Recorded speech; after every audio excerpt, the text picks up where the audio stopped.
Question for you today. What's the first thing you think of if I say sacred space?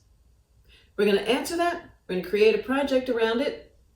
That's coming up. If it's your first time here in my channel, my name is Maddie and I teach yarn crafts with an esoteric twist.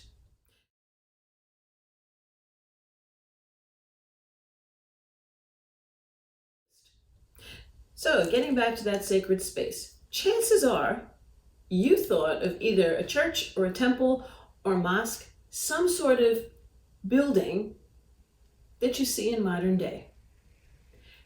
What makes it so sacred? No matter what denomination you may be, there's a boundary between the outside world and the inside world, the mundane and the magical, the sacred. So how did they get that idea? Well, let's go back in time. To the ancient Celts, the other world lay beyond the ninth wave. So let's go over a few waves. And now we're in the time of the temples that we see that remain as ruins, mostly Greek, Roman, some more toward the east. They're there. And they kind of have the same shape. Some columns, some boundary between the outside world and the inside world. Let's go over a few more waves. Back toward the Neolithic and the Mesolithic. What do we have now? Well, now we find Egyptian pyramids and we find Celtic stone circles. Again, boundaries between the outside and the inside space. And what is on that inside space? Well, it's separate and it's used for ritual purposes. So it starts to get charged up with this sacred energy. So how do we create a project? I don't have enough space to build one of these temples or a tiny Stonehenge. We're going to do this with yarn. So what do we actually need? Well, let's think. What did these ancient peoples, who couldn't build these giant temples either, what did they do? What did they look for? Water was one. You find a lot of little temples were built along a river, particularly at its source. There they would build a small devotional space dedicated to a god or goddess, and some of these rivers still hold those names, those ancient sacred names. They also used lakes and pools. Think King Arthur. Where did he get the sword Excalibur? Well, the Lady of the Lake raised it up to him, and as he was dying, he turned it back to her, threw it back in. That was a big thing with the ancient Celts. Because these pools of water were divine, they would give offerings, either arms and swords like Excalibur were expensive and precious, or jewelry, precious metals. They also asked for help in these places that they considered sacred. So we find what would be the equivalent of leaving a crutch or a leg brace today in a chapel. What if you weren't near water? Well, sometimes they dug pits and we find these same grave goods, these offerings, at the bottom of the pit. And sometimes they were lucky enough to find or plant a grove, a circular enclosure made of trees. So again, we have those tree trunks that become the columns, that become the sacred spaces. So what can we do? We're going to create a project bag and keep all our special items inside it. Portable, you can add bits and pieces to it. And we're going to start with what's known as the stockinette stitch. Okay, I'm going to try cheating a little bit.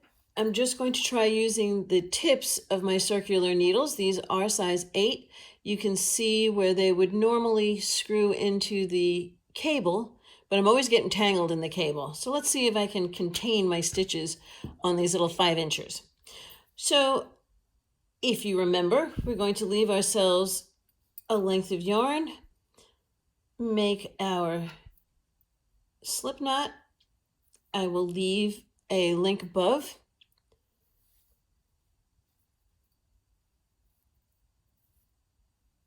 And we're going to cast on, well, let's see, 1, 2, 3, 4, 5, 18, 19, 20 stitches.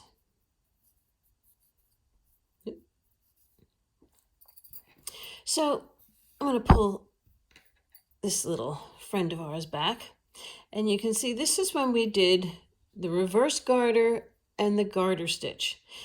The fabric that was yielded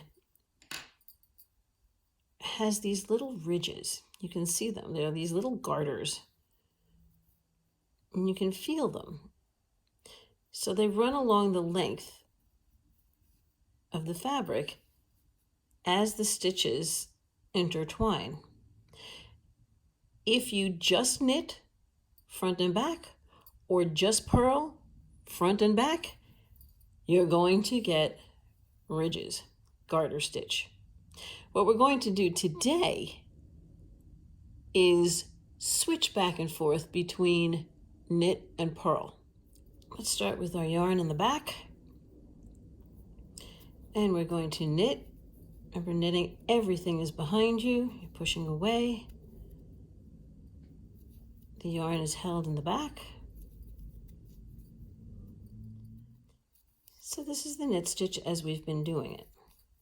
When we get to the end, what we've been doing is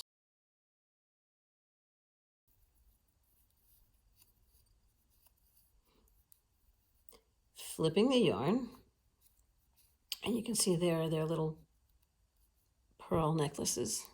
Let's see if I get a little closer. And we've been continuing yarn in the back to knit. And I want you to do that. I want you to bring that yarn to the front this time and purl. And purl, everything happens in the front.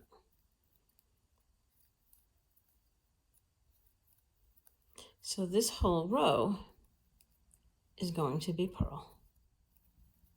So let's take a close look now that we have two rows, a knit row and a purl row. Well, the purl bumps are still here, but they don't look quite the same. And I know they're kind of squashed onto this poor little needle. They don't look quite the same. They're closer together. There's no ridge, there's no ditch in between. The magic happens on the other side. When I turn over, whoa, there are no ridges at all. This is the side, that flat side, that looks like what we expect when we say something is knitted, because this is all knit stitch in the front. And you can see those little hot air balloons.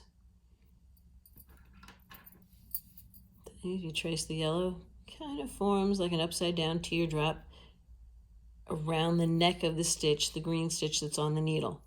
Let's go a little further and you'll see it even more. So now I'm knitting again. This is the third row.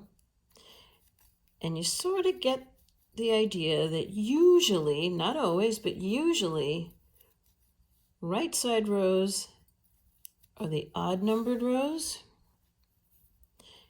and the wrong side rows are the even. Now you can see this fabric is getting a little longer, and you can see that nice flat knit stitch. So on the other side, our purl bumps are here, but even if I stretch it, they're not as ridgy as garter stitch. Garter stitch is a lot more textured. Keep that in mind, and keep our boundaries in mind, because this is how we're going to construct our bag. Let's go back one more row. This is row 4. So it's a wrong side row, and it is purled.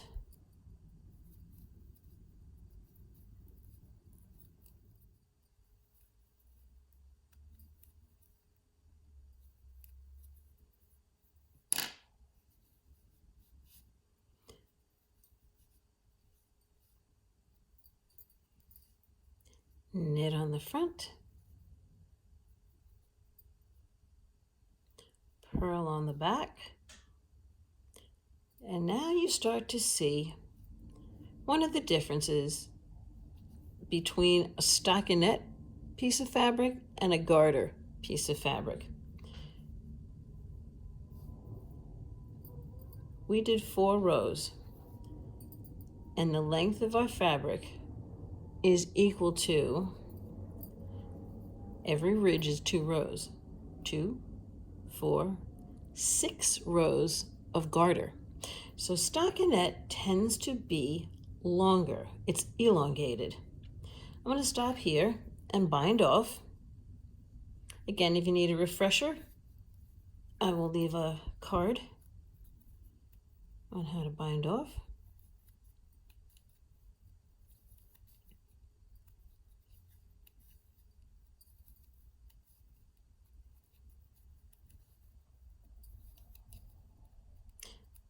Now I'm binding off using knit, and my bind off will lay on the knit side.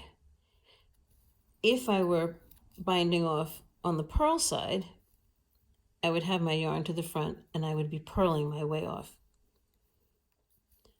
So let's get to that last stitch. And you're going to start to see another characteristic that is natural to the stockinette stitch.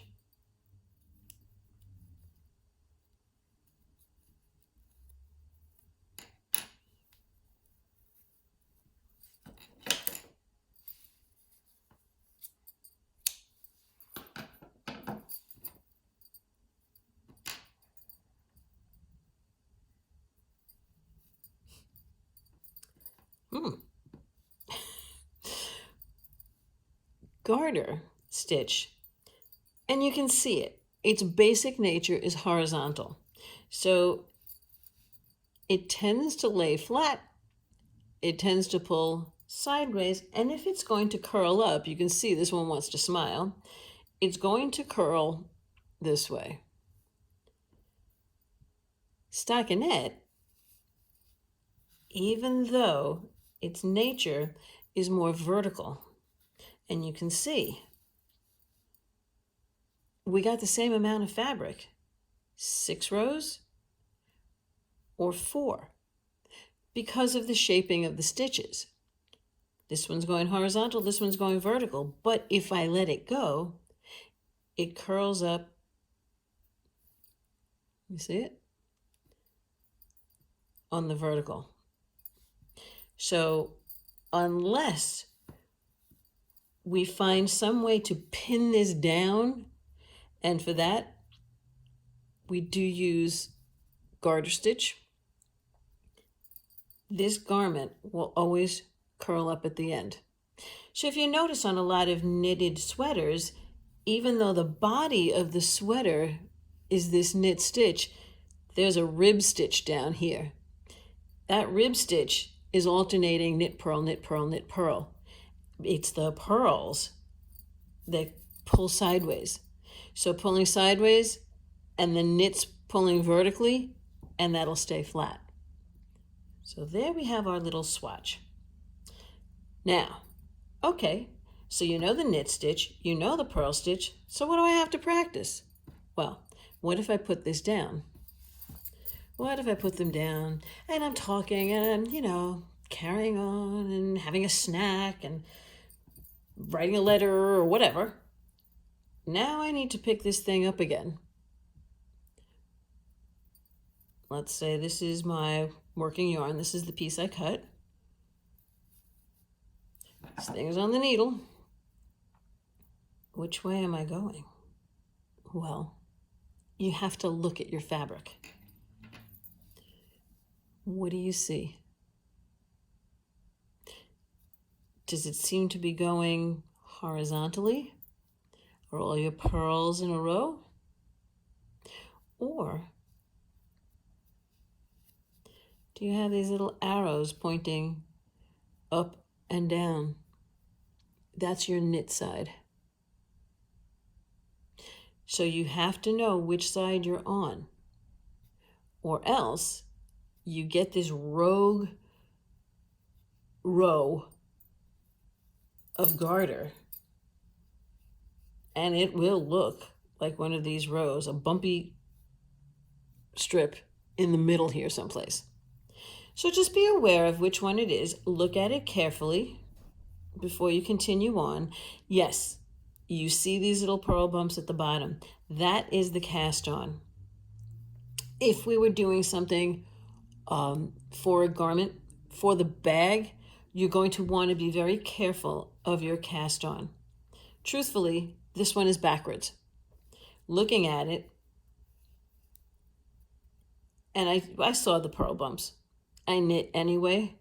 I shouldn't have. I should have done the first row pearl so that my pearl bumps match my pearl bumps, because if you look on the side that I purled, this nice flat edge of the cast on looks more like a knit, and this should have blended in with the knit side if had I knit it better. So just for your swatch, that's not going to matter. I will ask you to look at it carefully when we do start the project. So happy swatching. Thanks for joining me again. Practice your stockinette stitch, and I will...